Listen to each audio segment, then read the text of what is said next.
Praise the Lord. இயேசுவின் ரத்தம் ஜெயம். தினமும் இயேசு நிகழ்ச்சிக்கு உங்களை கர்த்தராகிய இயேசு கிறிஸ்துவின் நாமத்தில் வரவேற்கிறேன். செய்தியின் தலைப்பு: ஞானமாய் வாய்ப்புகளை பயன்படுத்தி கொள்ளுங்கள். ஆதார வசனம் மார்க் 6 அதிகாரம் 19 21 வரை உள்ள வசனங்கள். ஏரோதியாலும் அவளுக்கு சதி நினைத்து அவனை கொன்று போட மனதாயிருந்தாள். ஆகிலும் அவளால் கூடாமற் போயிற்று.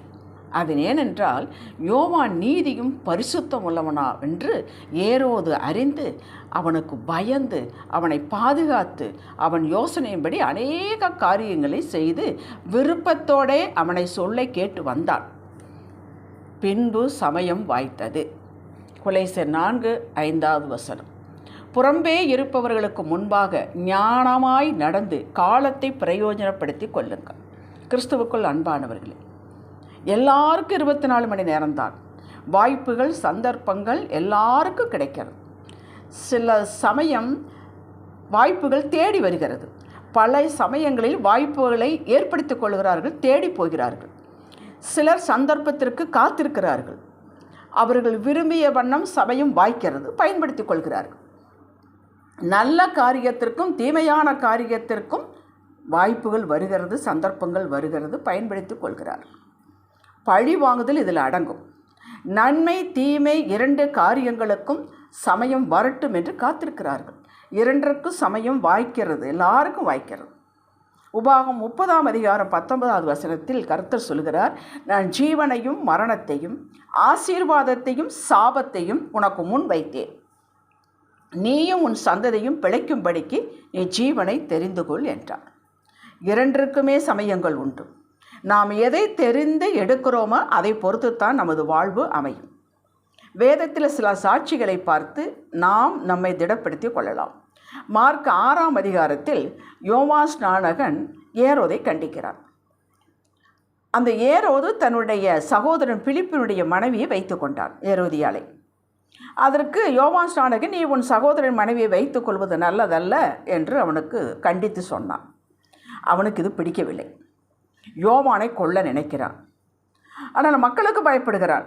ஏனென்றால் மக்கள் அவனை ஒரு தீர்க்கதரிசியாகவும் நீதிமானாகவும் பாவித்ததனாலே. ஏரோதியாலும் இதற்கு சமயம் கிடைக்குமா என்று எதிர்பார்த்து கொண்டிருந்தாள், பழி வாங்குவதற்கு. சமயம் வாய்த்தது, வந்தது. இந்த கெடுதி செய்ய அதை பயன்படுத்தி கொண்டாள் அவள். யோவான் ஸ்நானகன் கொலையுண்டாள். அவள் பழி வாங்கி கொண்டாள், சந்தர்ப்பத்தை பயன்படுத்தி கொண்டாள். கெட்ட காரியத்திற்கு சந்தர்ப்பம் வந்தது, அதை பயன்படுத்தி கொண்டாள். கெட்ட காரியத்திற்கும் சந்தர்ப்பம் வரும், நல்ல காரியங்களுக்கும் சந்தர்ப்பங்கள் சமயங்கள் வாய்க்கும்.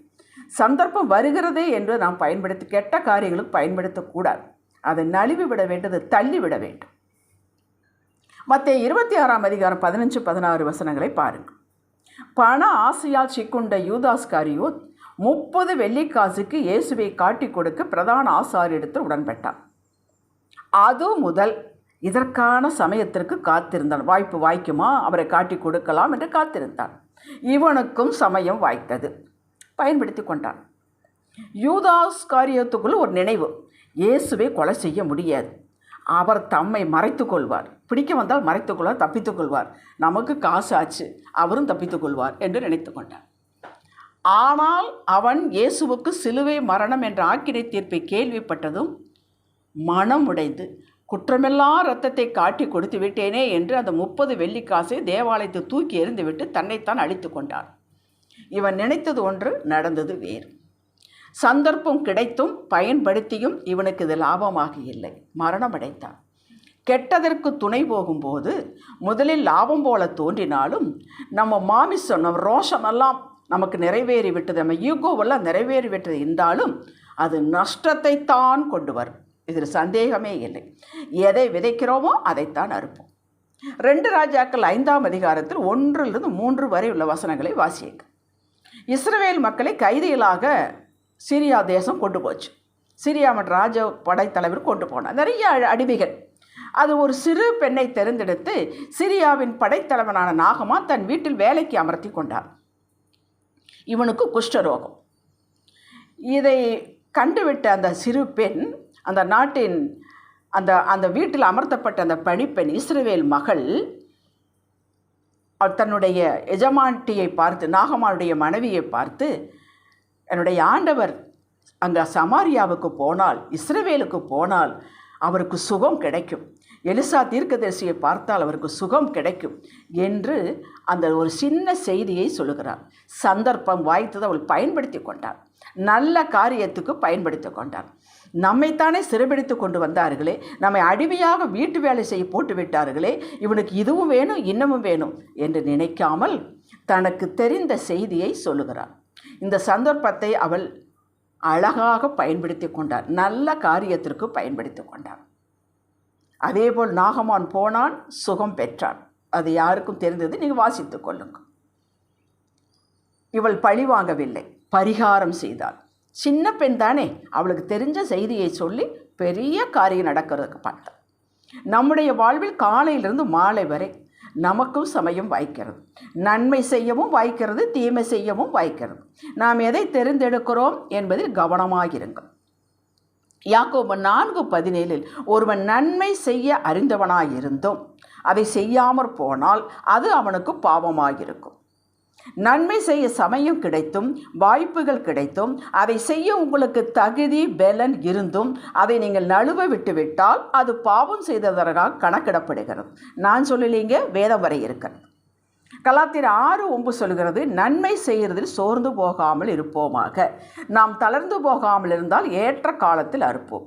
எதற்கு சோர்வு வருகிறதோ வரலையோ, நன்மை செய்ய போனால் சோர்வு வரும். நன்மை செய்யும் இடத்தில் நமக்கு தீமை கிடைக்கும். நாம் தீமையை மட்டும் ஐயோ நான் நன்மை செய்ய போனனே எனக்கு தீமை வந்ததே என்று இருக்கக்கூடாது, மேலும் நன்மை செய்வேன். அதுதான் என்ன சொல்கிறார் இங்கே தீர்க்கதரிசி என்ன சொல்கிறார், சோர்வு வரும், தளர்ந்து போகக்கூடாது என்று சொல்கிறார். இயேசு உலகத்தில் வாழ்ந்தபோது சமயம் கிடைக்குமா என்று அவர் காத்திருக்கவில்லை, நன்மை செய்கிறவராய் சுற்றி திறந்தார் என்று பார்க்கிறோம். காலத்தை பிரயோஜனப்படுத்தி கொண்டார். நமக்கு கிடைக்கும் நேரம், சந்தர்ப்பத்தை, சத்தியத்தை சொல்ல, சாட்சியை பகிர்ந்து கொள்ள தயக்கம் காட்டவே கூடாது. நம்மால் என்ன முடியுமோ ஒரு நல்ல செய்தினா அவர்களுக்கு வழிகாட்ட வேண்டும்.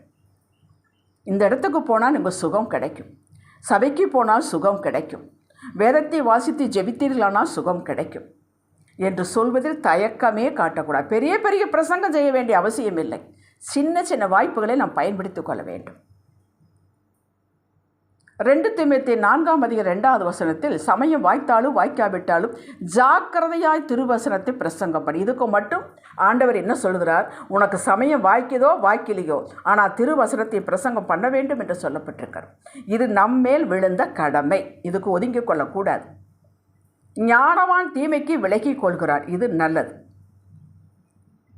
நன்மை செய்வதற்கு எல்லா நேரமும் உகந்த நேரம்தான். உங்களுக்கு நீங்களே நன்மை சொல்லுங்கள். அது என்ன நன்மை? நேரத்தை கண்டுபிடித்து தேவ சமூகத்தில் அமருங்கள், ஸ்தோத்திரம் செய்யுங்கள், செல்ஃபோனை நோண்டாதீர்கள். ஏகப்பட்ட நேரம் கிடைக்கும் செல்ஃபோனை பார்க்கறதுக்கு, ஏன்னா அங்கே அத்தனை காரியங்கள் நம்மளை இழுக்கிறது. ஒதுக்கி வைத்து விடுங்கள், பார்க்காதீர்கள். கால் வந்தால் அட்டன் பண்ணுங்கள், தேவையான கால் மட்டும் பேசுங்கள். உங்கள் நேரத்தை பிசாசு திருடி கொண்டு போக விட்டு விடாதீர்கள். அது அவன் சந்தர்ப்பத்தை தேடிக்கொண்டிருக்கிறான்.